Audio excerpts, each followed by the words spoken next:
I dare you to fix me. I'm crossing the line again, falling on my knees. No stranger to pain, it's never ending, it's only dimensions, significant figures और determination of dimension, और जो है कुछ MCQs भी मैंने upload किया था different topics के ऊपर। अगर आपने अभी तक वो वीडियोस नहीं देखी तो मैं आपको सजेस्ट करूंगा वो वीडियोस देख लें, वो आपके काम की है। एक मैंने गेस्ट पेपर बनाया फिजिक्स का according to pattern of different universities. इसकी जो डिफिकल्टी लेवल है, या ऐसे कह लें जो इसकी जो लेवल मैंने रखी है वो लेवल है फर्स्ट ईयर इंटर की।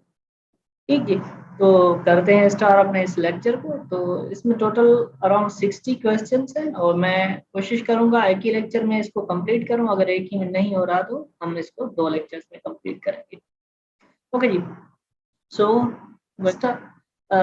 MCQs, that is light year is a unit of, option A is time, option B is distance, option C is, so option C is mass and option D is energy। तो पहले तो देख लेते हैं कि इसका answer कौन सा है। Then it's answer is B, that is distance. अब लाइट ईयर होता क्या है कि जैसे आप लोगों ने फर्स्ट ईयर क्लास में, मैट्रिक क्लास में पढ़ा होगा कि से suppose this is our sun, तो वो सी की स्पीड से मूव करती है। अब वो डिस्टेंस लाइट जो एक साल में कवर करती है, लेट सी यहाँ से जो है लाइट आज के दिन जो है मूव कर रही है। ठीक जी, लेट सपोज आज जो है हमारा 6 जुलाई है, तो नेक्स्ट 6 जुलाई तक जो ये डिस्टेंस ट्रेवल करेगी with speed of C, that distance is called light year. यानी कि एक साल के अरसे में जो लाइट ने सफर तय किया है उसे हम क्या कहेंगे, लाइट ईयर कहेंगे। Question number 2 is the magnitude of any physical quantity. Option A is depends on the method of measurement. Option B is does not depends on the method of measurement. Option C is more in SI system than NCDS system. Option D is directly proportional to the fundamental units of mass, length, and time. Then the correct answer is that is B. That it doesn't depends upon methods of measurement. Question number 3 is Newton second is the unit of, जो Newton second है वो किस चीज का unit है। A is velocity, B is momentum, C is angular momentum and D is energy. Then the correct answer is momentum. अब तो force is equal to P लिखें या चेंज इन P लिखें, मैं सिंपली P लिख रहा हूँ। ठीक है, अगर चेंज इन P लिखेंगे तो भी कोई फर्क नहीं पड़ेगा। Is this clear? तो यहाँ से हम इसको अगर बाय क्रॉस मल्टीप्लाई कर ले तो ये आ जाएगा F into T is equal to P। Is that clear? तो ये आ जाएगा हमारा P के इक्वल। ओके जी, बाकी एंगुलर मोमेंटम वालों को बताया कि इसकी जो है डेफिनेशन है वो क्या है, या इसका जो फार्मूला है वो किस चीज के बराबर होता है। इसका यूनिट जो होता है वो जूल इनटू सेकंड के इक्वल आता है, और इसका यूनिट और प्लांक्स कांस्टेंट H का यूनिट क्या होता है, सेम होता है। एंगुलर मोमेंटम जैसे हम L से रिप्रेजेंट करते हैं उसका यूनिट, और जो प्लांक्स कांस्टेंट है उसका यूनिट और डायमेंशन क्या होते हैं, सेम होते हैं। Is that clear?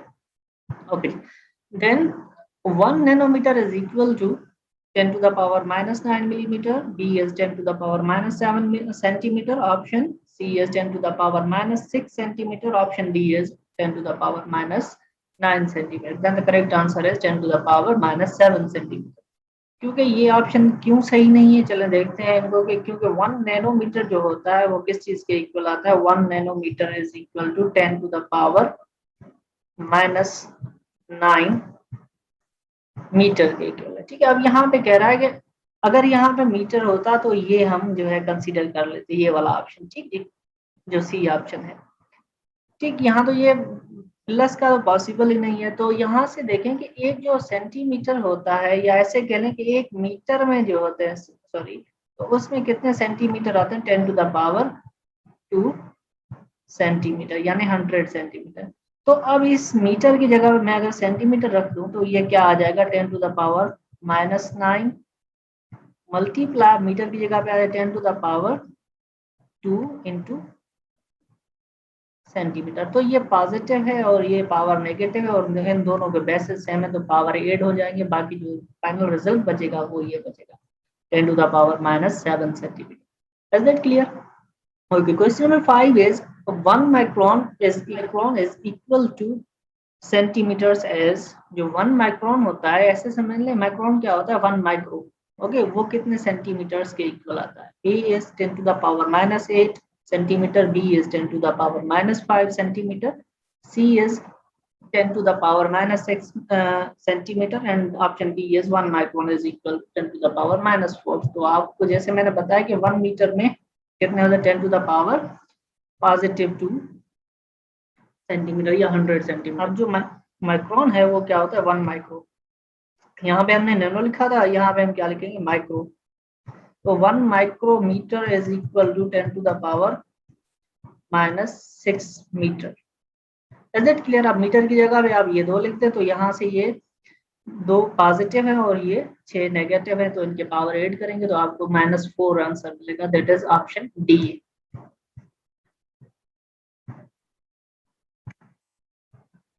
A suitable unit for gravitational constant is, option A is kg meter per second, option B is Newton meter square per kg square, option C is Newton second upon meter या Newton per meter into second, जैसे आपको easy लगे वैसे पढ़ें, kg meter per second। तो आप लोगों को पता है कि जो होता है ग्रेविटेशनल या Newton's law of universal gravitation से ये यूनिट निकाला गया, तो वो बराबर आता है G m1 m2 over r square.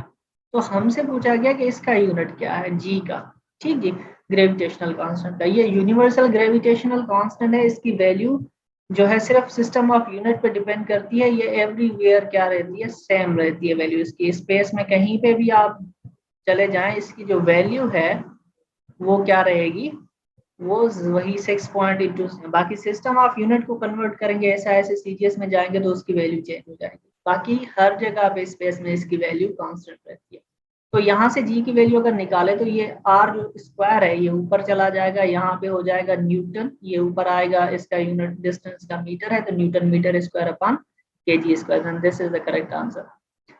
Question number 7 is a student measure the diameter using a screw gauge of least count 0.001 centimeter. The correct measurement is, option A is 5.223 centimeter, option B is 5.23 centimeter, option C is 5.4 centimeter, option D is 5.4723 centimeter. अब आप लोगों को मैं एक बात बता देता हूँ कि जब भी आप ऐसा कोई प्रॉब्लम देखें जिसमें आपको सिर्फ लीस्ट काउंट दिया गया हो बाकी मेजरमेंट दी गई हो, तो आपने करना क्या है कि आपने देखना है कि यहाँ पे डेसिमल पॉइंट कहाँ पे है और डेसिमल पॉइंट के आगे कितने जो है नंबर्स हैं। तो यहाँ पे आप देखें डेसिमल पॉइंट से पहले कोई वैल्यू नहीं है या वैल्यू होती भी कोई फर्क नहीं पड़ता, लेकिन डेसिमल के बाद कितनी वैल्यूज हैं वो आपने नोटिस करना है। तो यहाँ पे जो है डेसिमल के बाद 3 वैल्यूज हैं, तो आपने वही 3 वैल्यूज वाला आंसर देखना है जिसमें डेसिमल के बाद 3 वैल्यूज हो, उससे ना ज्यादा हो ना कम हो। ऑप्शन ए में पॉइंट के बाद 3, तो ये this is the correct answer. बाकियों में आप देखेंगे किसी में 2 होंगे, किसी में 1 होगा, किसी में 4 होंगे, या अगर कोई 5वां होता तो उसमें कोई डिफरेंट वैल्यू होती। अगर ना होता ऐसे तो ऑप्शन नन ऑफ दीज होता। Is that clear? Question number 8 is which one of the following is base quantity. अब इनमें से कौन सी बेस क्वांटिटी है? A is speed, B is impulse, C is time, D is torque. तो हमने बताया कि ऐसा सिस्टम है, 7 बेस क्वांटिटीज होती है, उनमें से टाइम एक है। Question number 9 is unit of energy density and base units. जो एनर्जी डेंसिटी है उसका यूनिट क्या है बेस यूनिट्स में, ये आप लोगों को याद करना पड़ेगा, KG per metre per second square. Option B is KG per metre, option C is KG per metre second square, option D is KG per metre square. Then the correct answer is this is KG per metre per second square. Is that clear? Yeah, kg inverse meter inverse 1, second inverse 2. Question number 10 is a solid angle suspended at the center of a sphere is, option A is pi, option B is 3 pi, option C is 2 pi, and option D is 4 pi. This is the correct answer. ये आप जो है फार्मूले की मदद से angle की जो एंगल का फार्मूला है वहां से निकाल सकते हैं। Question number 11 is the KG metre square per second cube या second inverse 3 are base units of A is pressure, B is power, C is intensity, D is force. Then the correct answer is power. कैसे power का जो है ये unit है, अगर आप यहाँ से देख लें तो ये प्रेशर, भले आप प्रेशर का ही यूनिट देख लें, प्रेशर किस चीज के बराबर आता है, ए से स्टार्ट करते हैं। फोर्स पर यूनिट एरिया तो यहाँ पे आ जाएगा न्यूटन अपॉन मीटर स्क्वायर। अगर यहाँ से आप वो न्यूटन समझ में नहीं आ रहा तो ये KG metre over second square metre square, तो यहाँ पे जो बचेगा मीटर एक स्क्वायर के साथ कट जाएगा तो ये बच जाएगा इसका यूनिट जो पावर का, सॉरी प्रेशर का, वो हो जाएगा केजी पर सेकंड स्क्वायर पर मीटर। तो ये सही नहीं है, तो आप डेंसिटी इंटेंसिटी का यूनिट क्या है, वाट पर मीटर स्क्वायर। ठीक, वाट पर मीटर स्क्वायर। अब वाट किस चीज के बराबर आता है वो भी आप लोगों को पता है कि वाट जो है पावर का यूनिट है। ठीक, तो फोर्स का यूनिट तो आपको पता है KG metre per second square. Then the power बच जाता है, पावर किस चीज के बराबर है, यहाँ से ही देख लें, वाट। वाट किस चीज के बराबर आता है, या पावर ही कह देते हैं इसे, तो ये आता है वर्क डन पर यूनिट टाइम। अब वर्क डन किस चीज के बराबर आता है, force into displacement upon time. तो अब फोर्स किस चीज के बराबर आता है, केजी मीटर, अब डिस्टेंस वाला ये भी यूनिट इसका metre upon second square into ये टी वाला सेकंड, तो ये आ जाएगा KG metre square per second cube. Then this is the correct answer. Force का यूनिट भी ये नहीं होगा। Question number 12 is uncertainty may occur due to A is limitation of instrument, B is natural sense, option C is natural variation of object being measured, option D is all of these। क्योंकि uncertainty instrument की limitation या खराब होने की वजह से भी आ सकती है, पर्सन जो चीज मेजर कर रहा है, जो मेजरमेंट ले रहा है, अगर उसका जो सेंस है या जो उसका जो है नेचुरली वो इम्परफेक्ट है उस मेजरमेंट को लेने के लिए, तो वो भी नहीं ले सकता, या वो अनएक्सपीरियंस्ड है तो वो नेचुरल वेरिएशन आ सकती है। ठीक है, जैसे कि आप काम कर रहे हैं, आंधी आ गई और वो लाइट चली गई, तो वहां पे आप करेक्ट मेजरमेंट नहीं ले सकते, या वोल्टेज फ्लक्चुएट कर गए, या आपके हाथ में नहीं है। Is it clear? Then the correct answer is all of this.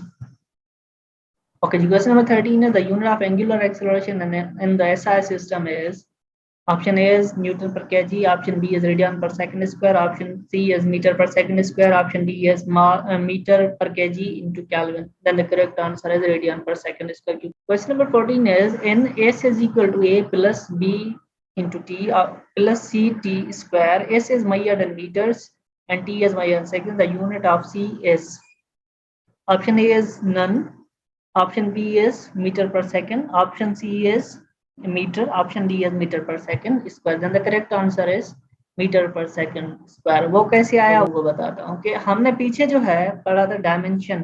ठीक है, अब डायमेंशन में एक जो है हमने रिव्यू पढ़ा था जिसके तहत हम डायमेंशन मालूम करते हैं, वो था principle of homogeneity. According to principle of homogeneity, तो लेफ्ट हैंड साइड पे जो भी डायमेंशन आ रही है वो राइट हैंड साइड पे जितनी भी टर्म्स है उन सब टर्म्स की डायमेंशन क्या आएगी, सेम आएगी। Is that clear? तो यहाँ पे ये जो एस है ये किस चीज में मेजर हो रहा है, मीटर्स में, तो ये भी मीटर, इसका यूनिट क्या हो गया, मीटर्स, तो इसका यूनिट क्या आएगा, मीटर। अब ये जो b इंटू टी है ये सिंगल टर्म है, इस सारी टर्म की जो डायमेंशन निकलेगी वो मीटर निकलेगी। चलें इसको निकाल के देखते हैं, b क्या चीज है, यहाँ पे ये आ गया सेकंड, तो जाहिर सी बात है बी क्या होगी, मीटर अपॉन सेकंड, तभी ये सेकंड आएगा, तो ये क्या होगा, टी क्या है, सेकंड स्क्वायर है, तो ये क्या आ जाएगा, मीटर अपॉन सेकंड स्क्वायर, तभी जाके ये सेकंड सेकंड कैंसिल होगा, तभी जाके हमारा जो है प्रिंसिपल ऑफ होमोजेनिटी वैलिड होगा या प्रिंसिपल ऑफ होमोजेनिटी फॉलो होगा इस इक्वेशन में। ओके जी, then that's why this is the correct answer, that is metre per second square. Question number 15 is wavelength of a ray of light is 0.0006 meter. It is equal to microns. Option B is 600 microns. Option C is 60 microns, and option D is 0.6 microns. अब जो ये है इसका answer कितना आ रहा है, that is 60 microns। कैसे 60? क्योंकि अगर इसको मैं साइंटिफिक नोटेशन में लेके जाऊं 0.00006 ये 0 है, सॉरी। तो इसको अगर साइंटिफिक नोटेशन में लेके जाऊं तो ये आ जाएगा 6 × 10⁻⁵ is that clear?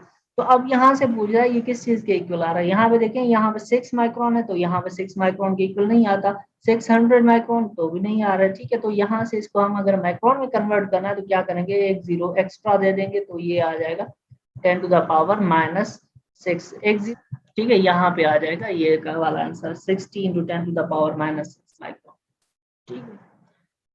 Question number 16 is the temperature can be expressed as a derived quantity in terms of any of the following: length and mass, length, mass and time, mass and time not possible। जो भी जो यहाँ पे दिए गए हैं length and mass या mass and time या length mass and time, in temperature का जो यूनिट है वो हम पढ़ के आते हैं, वो कौन कौन से केल्विन, फ़ारेनहाइट और सेल्सियस है। Okay ji. Then question number 17 is the density of wood is 0.5 ग्राम पर cm क्यूब, ठीक। यहाँ पे लिखा हुआ है क्या, cc। In the CGS system of units, the corresponding value in MKS system is। अब कह रहा है कि कोई डेंसिटी ये है 0.5 ग्राम पर सेंटीमीटर क्यूब है, ठीक। तो इसकी डेंसिटी जो है SI system, sorry MKS system में क्या होगी। Option A is 500, option B is 0.5, option D is C is 5 and option D is 5000। तो हम इसको हम कैलकुलेट करके देखते हैं कि 0.5 यहीं पे लिख देते हैं, 0.5 ग्राम डिवाइडेड बाय 1, ये सीसी जो लिखा हुआ ये है सेंटीमीटर क्यूब, क्योंकि डेफिनेशन जो है डेंसिटी की वो क्या है, mass per unit volume, that's why this is cube. तो सेंटीमीटर, अब इसको क्या करना है, देखें ये जो MK सिस्टम है इसमें लेंथ का यूनिट जो है मीटर है, मास का यूनिट केजी है और टाइम का यूनिट सेकंड है। तो इसको क्या करें, हम मास को केजी में कन्वर्ट करें। तो हमें पता है 1 ग्राम कितने किलोग्राम के इक्वल आता है, तो 0.5 then this will become minus, okay, then this become minus 0.5 multiply ऊपर चला जाएगा 10⁻⁻³ और ये भी ऊपर चला जाएगा तो ये आ जाएगा 10 then this is the correct answer, that is A।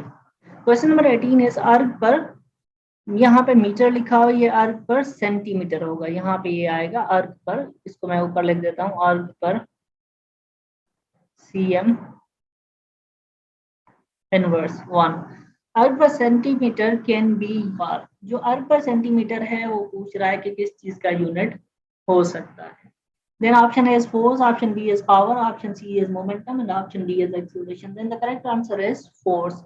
चलें जी, ये कहाँ से आया यूनिट अर्ग पर सेंटीमीटर और ये कैसे फोर्स का यूनिट होगा, चल के देखते हैं। अब जो वर्क होता है वो किस चीज के बराबर आता है, फोर्स इनटू डिस्प्लेसमेंट। अब ये जो सिस्टम, कौन से सिस्टम में यूनिट्स हैं अर्ग पर सेंटीमीटर, ठीक है। अब ये हमारे यूनिट्स हैं CGS सिस्टम में, ओके जी। तो यहां से देख लेंगे ये आ जाएगा अर्ग। अब यहाँ पे ये जो फोर्स का यूनिट क्या देते हैं, न्यूटन है, या इसको फोर्स ही रहने देते हैं, और डिस्प्लेसमेंट का यूनिट क्या आ जाएगा, सेंटीमीटर। तो यहाँ से अगर फोर्स का यूनिट निकालना चाहे तो फोर्स किस चीज के इक्वल आ जाएगी, जो आ जाएगी वो अर्ग पर अर्ग अपॉन सेंटीमीटर। तो ये वैसे ही जो फोर्स का यूनिट आएगा वो क्या आएगा, डाइन आएगा यहाँ पे। Is that clear? डाइन जो बराबर आता है अर्ग पर सेंटीमीटर के इक्वल आता है। Is that clear? ओके जी। Question number 19 is ampere or as a unit of A is charge, B is power, C is strength of electric current and D is energy। Then the correct answer is charge। ठीक है, अगर आप ऊपर वालों का answer भी देखना चाहें तो इसका CGS सिस्टम में यूनिट क्या आएगा वो भी आप देख सकते हैं। वो वर्क का यूनिट क्या आएगा, अर्ग अपॉन सेकंड, ठीक है। मोमेंटम का यूनिट क्या आएगा, वैसे तो मोमेंटम का यूनिट जो होता है न्यूटन इनटू सेकंड होता है, तो ये आ जाएगा CGS सिस्टम में डाइन इनटू सेकंड होता तो भी हम मानते ये मोमेंटम का यूनिट है, ये दोनों मोमेंटम का यूनिट है। Is that clear? एक्सेलरेशन का यूनिट क्या है, मीटर अपॉन या मीटर सेकंड इनवर्स 2, या जो है इसको कर देते सेंटीमीटर सेकंड इनवर्स टू, ये भी हो सकता था यूनिट, लेकिन ये यूनिट नहीं है, तो हम क्या कहेंगे, this are the incorrect options. ठीक, अब यहाँ से क्वेश्चन नंबर 19 का देखते हैं, एम्पियर आवर्स जो है वो चार्ज का यूनिट कैसे है। ठीक है, अब देख लेते हैं कैसे है यूनिट वो। एम्पियर और करंट की डेफिनेशन क्या होती है, flow of charges per unit time या rate of charges. Okay, is it clear? तो यहाँ से देख लें कि ये जो है चार्ज के यूनिट कैसे, Q is equal to I multiply by T। तो I क्या है, करंट है जिसको एम्पियर में मेजर करते हैं, और टाइम क्या है, जो टाइम का यूनिट है वो सेकंड भी है और भी है, तो इसको हम क्या कहेंगे, that's why this is the column charge. Okay, यहाँ पे question number 20 is if U1 and U2 are the units selected in two systems of measurement and N1 and N2 they are numerical values, then option A is N1 U1 is equal to N2 U2, option B is N1 N2 is equal to U1 U2, option C is N1 U1 plus N2 U2 is equal to 0, option D is N1 plus U1 is equal to N2 plus U2। ठीक, तो हमें पता है कि इसका कहने का मतलब क्या है कि अगर दो कोई नंबर्स है, सिस्टम ऑफ यूनिट्स है, लेट्स सी अगर ये n नंबर है और u क्या है, उसका यूनिट है, n क्या है हमारे पास, ये कोई जो है नंबर है। ठीक, ऐसे कह लेंगे क्वांटिटी है, और ये क्या है उनका यूनिट है। तो अब जब भी देखेंगे जैसे जैसे ये नंबर बढ़ता जाएगा, ठीक, वैसे वैसे वो यूनिट क्या होता जाएगा, कम होता जाएगा। जैसे जैसे नंबर बढ़ेगा वैसे वैसे ये u यूनिट जो है वो छोटा होता चला जाएगा। इसका कॉमन एग्जांपल ऐसा है कि जैसे हमारे पास 1 मीटर है, ठीक है, अब ये छोटा सा यूनिट नंबर है, इसका 1 है, ठीक है, ये n है, और ये क्या है, u है 1 मीटर, लेट्स सी ऐसे कह लेते हैं, ये 1 मीटर लिखा है। अगर इसको मैं और छोटा करूं या ऐसे करूं, इस नंबर को बढ़ाना चाहूं, तो मैं क्या करूंगा, 1 मीटर में कितने सेंटीमीटर आते हैं, 100 सेंटीमीटर होते हैं। अब देखें नंबर तो बढ़ा लेकिन जो है यूनिट उतना कम हुआ। तो यहाँ से हम देखें अगर एक सिस्टम जो भी दोनों में जो चेंज है वो इक्वल आएगा, ऐसे समझ लें। Okay, question number 21 is which of the following is the smallest unit, millimeter, fermi, angstrom and meter। अब जो मिलीमीटर है देख लेते हैं कि वो कितना होता है, वो 10 to the power -3 होता है, -3 मीटर। अब जो फर्मी होता है वो होता है 10 to the power -14, और एंगस्ट्रॉम जो होता है वो होता है 10 to the power -10, और मीटर तो आपको पता है कि वो 1 के इक्वल है। तो यहाँ से छोटे में से छोटा यूनिट कौन सा है या छोटे में से छोटा नंबर कौन सा है, then this is the very smallest unit, that is 10 to the power -14। Okay जी, question number 22 is which relation is wrong. Option A is 1 calorie is equal to 4.18 joule, option B is 1 mega electron volt is equal to 1.6 into 10 to the power -13 joule, option C is 1 angstrom is equal to 10 to the power -10 meter, and then this is the incorrect relation. बाकी ये सारे relation हमारे क्या हैं, सही है। Sorry, यहाँ पे ये जो चीजें हैं ये बाकी सारे सही हैं, बाकी सिर्फ जो गलत आंसर है या गलत रिलेशन है वो इसका है 1 Newton is equal 10 to the power -5, क्योंकि 1 न्यूटन जो बराबर आता है वो 10 to the power +5 के इक्वल आता है। That's why this is wrong relation, 10 to the power +5 9। Is that clear? Okay जी, a physical quantity is measured and its value is found to be nu, where n is numerical value and u is unit. Then which of the following relations is true? Yeah, which of the following relation is true? Not relations, this is a relation. N is equal to n is directly proportional u square. B is n is equal directly proportional to radical u. N is directly proportional u. N is inversely proportional to u. जैसा कि मैंने आप लोगों को अभी अभी ऊपर question में बताया कि ये जो होता है जितना n नंबर बढ़ेगा उतना क्या होगा, यूनिट कम होगा। यानी इन दोनों का जो रिलेशन है वो क्या है, inverse relation, that's why this is the correct answer, that is D. ठीक, इसको आप बहुत से एग्जांपल्स में देख सकते हैं। फोर्स की बात कर ली जाए तो यहाँ पे देखिए 1 जो है न्यूटन है। ठीक, 1 न्यूटन कितने के बराबर आता है? 10 टू द पावर, अभी अभी हमने देखा 5 डाइन के इक्वल आता है। ठीक है, अब देखें ये नंबर जो है जितना बढ़ रहा है, ठीक, जितना ऊपर जा रहा है उतना इसका यूनिट वो क्या होता जा रहा है? कम होता जा रहा है। That's why this is the correct relation. और question 24 does not has the same unit as others. अब इनमें से कौन से जो यूनिट्स हैं वो एक जैसे नहीं है, या कौन सा जो यूनिट है वो एक दूसरे के जैसे नहीं है? Watt into second, electron volt, kilowatt और एंड जूल इंटू सेकेंड। अब जो ये सारे यूनिट्स हैं ये किस चीज के यूनिट हैं? ये हमारे बेसिकली एनर्जी के यूनिट है। कैपिटल लिख देते हैं, watt into second is equal to work. अब जो एटॉमिक और मॉलिक्यूलर या न्यूक्लियर फिजिक्स है उसमें जो एनर्जी का यूनिट है वो क्या है? Electron volt. और किलोवाट जो है और है वो भी यूनिट किस चीज का? एनर्जी का यूनिट है। ठीक है, अब जब इन पावर को किलोवाट में मेजर किया जाए और टाइम को आवर में मेजर किया जाए तो उसमें जो है एनर्जी या वर्क जो होता है वो किस चीज के बराबर आता है? किलोवाट आवर के बराबर आता है। बाकी जूल सेकंड मैंने आपको पहले बताया था एंगुलर मोमेंटम या प्लांक्स कांस्टेंट का यूनिट है। That's why this is correct answer.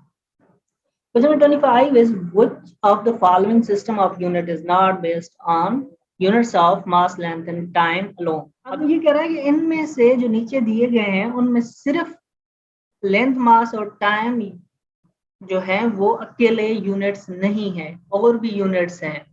ठीक, वो कौन सा यूनिट है? Then SI system is correct answer. FPS system, MKS and CGS system has only 3 units that are length, mass and time.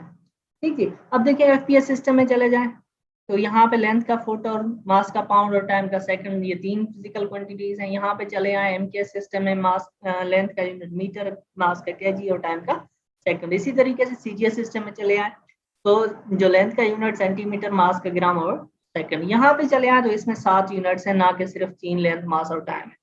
Is that clear? Okay जी। अब question में 26 is error in the measurement of radius of sphere is 1%. The error in calculated volume of sphere is, option E is 1%, option B is 5%, option C is 3%, option D is 7%. अब देखिए volume का जो formula है वो किस चीज के बराबर है? Volume is equal to 4 pi over 3 into r cube, मतलब मल्टीप्लाई हुआ है। तो हम कह सकते हैं कि r जो है वो 3 मरतबा मल्टीप्लाई हुआ है। बजाय ऐसे r क्यूब लिखें हम इसको इसी तरीके से लिख सकते हैं, r 3 time. Is it clear? ऐसे भी लिख सकते हैं इसको। तो जब एरर की बात आती है तो हम इन कांस्टेंट वैल्यूज को हटा देते हैं। ठीक, तो ये पोर्शन हट जाएगा, बाकी जो पोर्शन बच जाएगा वो बच जाएगा ये r क्यूब। अब परसेंटेज एरर जहां पे भी गिवन हो, ठीक, या सिंपली एरर गिवन हो तो वो एरर जो होती है मल्टीप्लाई हो या डिवाइड हो, उन सभी में एरर, या सब्सट्रैक्ट हो, इवन सब्ट्रैक्ट हो, वो उन सब में एरर क्या होती है? ऐड होती है। तो परसेंटेज जब भी गिवन हो तो आपको वो सिंपली क्या कर देनी है? Multiply r plus r। ठीक, या सिंपली ऐसे कह लें कि ये 3 और इसको ब्रैकेट में लिख देते हैं r, ऐसे लिख देंगे। Is that clear? Okay, 3r ये आंसर आ जाएगा इसका। ठीक, तो ऐसे कह लेते हैं 3 मल्टीप्लाई 1%, तो ये बराबर आ जाएगा हमारा 3%। हाँ, अगर यहाँ पे लिखा हुआ होता 4% तो आपकी एरर कितनी आनी चाहिए थी? तो आपकी एरर आनी चाहिए थी 12% in volume. Is that clear? कैसे? वो लिख लेते हैं 3 multiply by 4%, that will be equal to the 12%. Is it clear? Okay. Question 27 is the time period of seconds pendulum is 2.00 second and absolute error in the time period is 0.05 second. To express maximum estimate of error, the time period should be written as. अब इस problem की statement को समझने की कोशिश करें। ये कह रहा है कि कोई सेकंड पेंडुलम है जिसका टाइम पीरियड 2 सेकंड है और इसमें जो एरर दी गई है, let's see this is T, okay, this is change in T. तो अब जो टाइम पीरियड जो प्रॉपर है, यानी कि हम जब भी मेजरमेंट करते हैं उसमें एक जो होता है रियल पार्ट होता है, दूसरा जो होता है हमारा जैसे कह लें एक जो है होता है करेक्ट पार्ट होता है, एक्यूरेट पार्ट होता है, उसके साथ साथ अनसर्टेनिटी भी होती है। जैसे हमने टी इज इक्वल टू वो जो आएगा टी, अब इसको मैं कैपिटल में लिख देता हूं, T is equal to T plus change in T. तो ये जो टी है वो क्या आ जाएगा 2.00 और ये अनसर्टेनिटी है तो प्लस माइनस 0.05, इन दोनों का यूनिट क्या है वो सेकंड है, तो इनका आंसर जो भी बनेगा वो ऐसे लिख सकते हैं, that is 2.00 plus minus 0.5। The equation of stationary wave is y is equal to 2a sin 2 pi ct upon lambda cos bracket 2 pi x upon lambda. Which of the following statement is wrong? Option A is the unit of ct is same as that of lambda. Option B is the unit of x is same as lambda. Option C is unit of 2 pi c upon lambda is same as that of 2 pi x upon lambda d. Option D is the unit of c upon lambda is that of same as that of x upon lambda. अब इनमें से कौन सा गलत जो है relation है, वो ये वाला जो रिलेशन है या जो आंसर है वो सही कह लें, या इस स्टेटमेंट के अकॉर्डिंग कौन सा यहाँ पे ऑप्शन गलत है, तो वो ये वाला ऑप्शन गलत है। क्यों गलत है तो आप देख लें, सी टी को ऐसे कर लें, पहले को सी इंटू टी, ये हमारे जो मिलेगा वो किस चीज के बराबर मिलेगा, मीटर के, ठीक है। क्यों मीटर के इक्वल मिलेगा, सी का यूनिट क्या मीटर अपान सेकंड, तो सी टी का यूनिट सेकंड है तो ये सेकंड सेकंड के साथ कैंसिल, और ये लेमडा का यूनिट भी क्या है सेकंड है, और लेमडा भी किस चीज, सॉरी लेमडा का यूनिट भी क्या है मीटर है, इसको मेजर करते हैं। और x का यूनिट क्या है हमें ये भी पता है, x जो है वो डिस्टेंस है, इसको हम किस चीज में मेजर करेंगे, मीटर में मेजर करेंगे। और 2 पाई c अपान लेमडा कह लें तो 2 पाई तो ये कांस्टेंट है, इनके कोई यूनिट नहीं है, c का क्या आ जाएगा, देखें ये जो है इसका जो आ जाएगा वो क्या आ जाएगा 2 पाई, ये कांस्टेंट इनको छोड़ दें, c का यूनिट क्या है मीटर अपान सेकंड, और ये डिवाइड में क्या आ जाएगा मीटर, तो मीटर मीटर के साथ कैंसिल, ये 1 अपान सेकंड या सेकंड इनवर्स।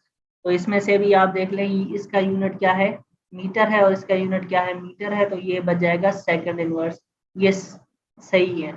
बाकी गलत कौन सा ऑप्शन है, ये वाला ऑप्शन है। Is it clear? Okay, question number 29 is the unit of percentage error is. अब जो पूछ रहा है कि जो यूनिट है परसेंटेज एरर का वो क्या है, same as that of physical quantity, different from that of physical quantity, percentage error is unitless. Option D is error have got their own units which are different from that of physical quantity measured. अब यहाँ पे हमें पता है कि percentage error हमें सिर्फ एक नंबर बताता है, क्योंकि वो रेशो है दो फिजिकल क्वांटिटीज के, जैसे मैंने ऊपर आपको दिखाया कि ये सिर्फ रेशो है, तो रेशो का कोई यूनिट नहीं होता, that's why percentage error is unitless. That is C option, that is correct option. Is that clear? Question number 30 is accuracy of measurement is determined by. Option A is absolute error, option C is fractional error, option B is percentage error, and option D is both of A, B and C. अब जो B है वो कौन सा है, fractional percentage error, और C जो है वो फ्रैक्शनल एरर है। जितना ये एरर जो है कम होगा उतनी उस चीज की जो है एक्यूरेसी, उस इंस्ट्रूमेंट की जो एक्यूरेसी है, ठीक है, या मेजरमेंट की जो एक्यूरेसी है वो उतना ज्यादा होगी। लेट्स सी, मैं आपको बता देता हूँ कि फ्रैक्शनल एरर क्या होता है, चेंज इन टी ओवर, जैसे मैंने ऊपर लिखा टी टाइम की निकाल लेते हैं, ये जो है फ्रैक्शनल एरर है। अगर इसके साथ मैं ऐसे लिख दूं change in T multiply divided by T multiply 100, तो ये क्या आ जाएगा परसेंटेज एरर आ जाएगा। अब ये जो है फ्रैक्शनल एरर और परसेंटेज एरर जितना कम होगा तो उस मेजरमेंट की एक्यूरेसी ज्यादा होगी।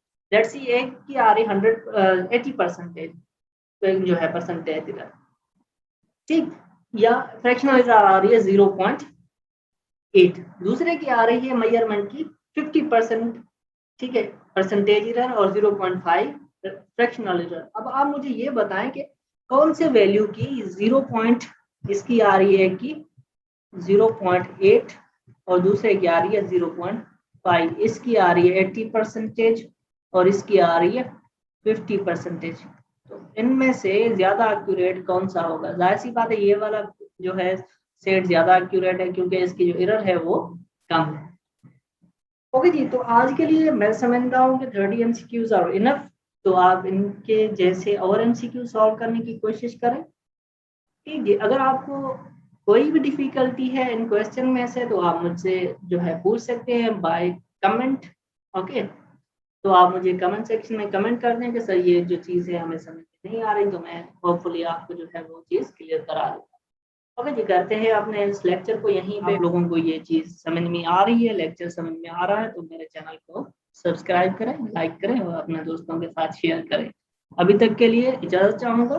Thank you for watching my YouTube channel.